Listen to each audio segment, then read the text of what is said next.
ஒரு உண்மையான வாக்கு கூட இல்லாமல் போகும் நிலை அதிமுக இருக்கும் வரை உருவாகாதுன்னு சொல்லியிருக்காரு அதிமுக பொதுச் செயலாளர் எடப்பாடியார். தமிழ்நாட்டுல எஸ்ஐஆர் கணக்கீட்டு பணிகள் முடிஞ்சிருக்கு. 90 லட்சத்திற்கும் மேற்பட்ட வாக்குகள் நீக்கப்பட்டிருக்கு. இதுல பெரும்பாலான போலி வாக்குகள் நீக்கப்பட்டிருக்கு. குறிப்பா அஇஅதிமுக ஆரம்பத்துல இருந்தே எதற்கு இந்த எஸ்ஐஆர் தேவை என்று கூறிய காரணத்தை உண்மையாக்கும் வகையில இந்த வரைவு வாக்காளர் பட்டியல் வெளியாகியிருக்கு.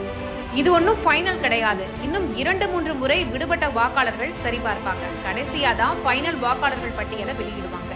எந்த போலி வாக்குகளை வைத்து மக்களாட்சி விழுமியங்களை வளைத்து ஆட்சியை பிடிக்க திமுக நினைச்சதோ அந்த கனவு மண்ணோடு மண்ணாக போன ஆத்திரத்துல பதற்றத்துல பல்வேறு புலம்பல் நாடகங்களை அரங்கேற்ற தயாராகி வருது திமுக.